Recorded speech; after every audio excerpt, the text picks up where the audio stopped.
Hi friends, welcome to प्यारा India.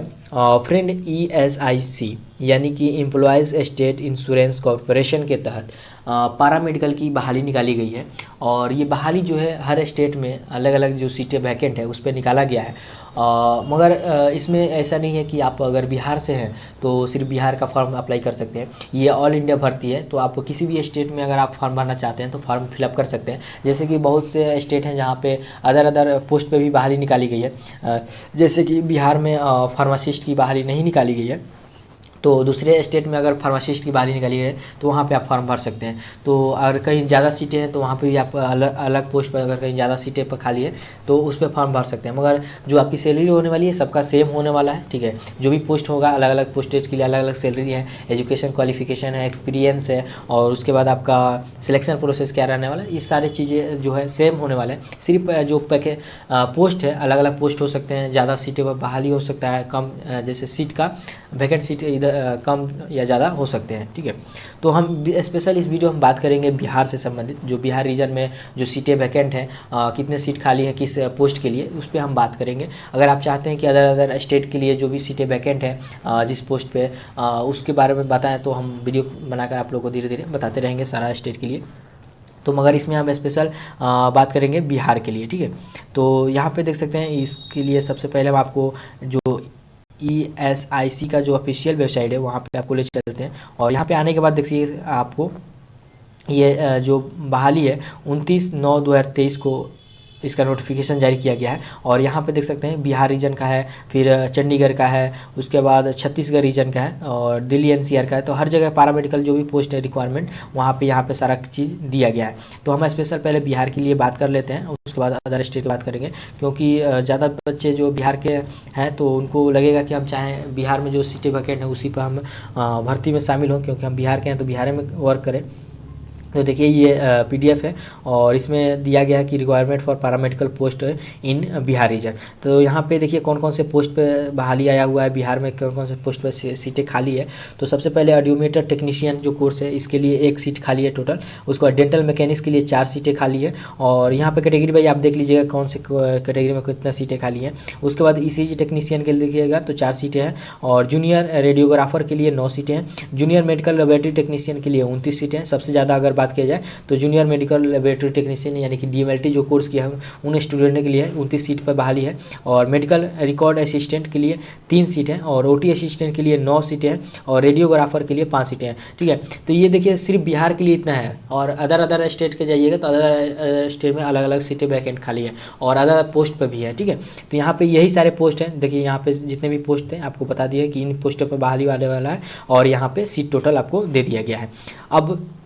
अब एक एजुकेशन क्वालिफिकेशन देख लेते हैं और कितना सैलरी होने वाला है। तो आप देखिए कि यहाँ पे दिया गया है, पोस्ट का नाम दिया गया है, उसका पे लेवल क्या होने वाला है, एज क्या है और एजुकेशन क्वालिफिकेशन। तो सबसे पहले ऑडियोमीटर टेक्नीशियन जो है इसके लिए लेवल 5 का है। और इसका स्टार्टिंग पे बेसिक लेवल जो है 29,200 है, यानी कि लगभग आपका सैलरी जो स्टार्टिंग होने वाला है बात की जाए तो 40,000 के आसपास अप्रोक्स आपका सैलरी स्टार्ट होने वाला है, ठीक है। एज लिमिट की बात किया जाए तो 18 से 25 रखा गया है। और एजुकेशन क्वालिफिकेशन की बात की जाए तो 4 ईयर का आपका डिग्री प्रोग्राम है, उसके साथ 1 ईयर का इंटर्नशिप है। तो आप फॉर्म को फिलअप कर सकते हैं। या आपने डिप्लोमा कोर्स किया है तो उसके लिए आपको 2 साल का एक्सपीरियंस होना चाहिए। यहाँ पे सारा चीज़ क्लियर कर दिया गया। अब देखिए ECG टेक्नीशियन के लिए, और देखिए जो बच्चे नए हैं जो नए बच्चे हैं वो लोग इस वीडियो को देख रहे हैं तो उनके लिए हेल्पफुल होने वाला है, क्योंकि बहुत से पैरामेडिकल कोर्सेज बच्चे पूछते हैं कौन सा कोर्स बेस्ट होने वाला है मेरे लिए। तो आप इसमें देख सकते हैं कि कौन से पोस्ट के लिए कितने बहाली आए हुए हैं, उसके हिसाब से आपको पता चल जाएगा कि हमको कौन सा कोर्स करना चाहिए। और दूसरा बात की सैलरी से भी आप लोग पता कर सकते हैं कि किसकी सैलरी कितनी ज़्यादा होने वाली है। जबकि ये देखिए सारा जो भी कोर्स है यहाँ पे सभी C पोस्ट पे है, ठीक है।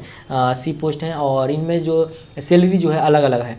तो कोर्स आप कीजिएगा तो सभी का लगभग 2 साल का डिप्लोमा कोर्स होता है। तो 2 साल का डिप्लोमा कोर्स कीजिएगा, उतना ही कोर्स किया है, उतना ही पढ़े हैं, फिर भी आपका सैलरी किसी किसी में ज़्यादा होने वाला है। तो ये चीज़ आपको ध्यान में रखना है। तो ईसीजी टेक्नीशियन के लिए देख सकते हैं, ईसीजी टेक्नीशियन 2 साल का ही कोर्स होता है डिप्लोमा कोर्स के लिए। यहाँ पे एजुकेशनल क्वालिफिकेशन में आपका 12th के साथ साइंस होना रिक्वायर्ड रखा गया है, और उसके बाद आपका 2 ईयर्स का ईसीजी टेक्नीशियन का डिप्लोमा होना चाहिए। आपका यहाँ पे एक्सपीरियंस नहीं मांगा गया है, और लेवल आपका जो होने वाला है 4 का होना चाहिए लेवल सैलरी मिलने वाला है। यानी कि बेसिक जो पे है अब 25,500 है, यानी कि आपका स्टार्टिंग सैलरी 30,000 के अप्रोक्स ऊपर होने वाला है, ठीक है। उसके बाद यहाँ पे 18 से 25 एज लिमिट रखा गया है। उसके बाद मेडिकल रिकॉर्ड जो है असिस्टेंट, इसका लेवल सबसे कम है, 2 लेवल है, लेवल 2 पर आपका बहाली निकाला गया है। बेसिक पे है जो 19,900 है, यानी कि आपका सैलरी लगभग 25,000 से आसपास स्टार्ट होने वाला है। और बिटवीन एज जो है आपका 18 से 25 है। और क्वालिफिकेशन की बात करें तो आपका सिर्फ 12th पास होना चाहिए किसी भी सर्टिफिकेट से, और सर्टिफिकेट मेडिकल रिकॉर्ड टेक्नीशियन का आपका ट्रेनिंग होना चाहिए। और उसके बाद आपका स्पीड जो होना चाहिए टाइपिंग का 25 वर्ड होना चाहिए इंग्लिश में, और 30 हिंदी में होना चाहिए, यहाँ पे क्लियर कर दिया गया है। उसके बाद है जूनियर रेडियोग्राफर। देखिए जूनियर रेडियोग्राफर जो है इसका पे लेवल 3 है, यानी कि आपका स्टार्टिंग सैलरी बेसिक जो है 21,700 है, यानी कि अगर बात करें 27 से 28,000 होने वाला है आपका सैलरी। एज की बात की जाए तो 18 से 25 होने वाला है। देखिए यहाँ पे ओटी असिस्टेंट जो कि कोर्स जो है 2 ईयर्स का, उसमें ज़्यादा कोर्स आपको पढ़ना होता है, ज़्यादा चीज़ें सीखने को है, जबकि रेडियोग्राफर में ज़्यादा कम पढ़ना है, मगर 2 ही साल का कोर्स दोनों है। मगर यहाँ पे सैलरी देखिए दोनों का सेम है, ठीक है।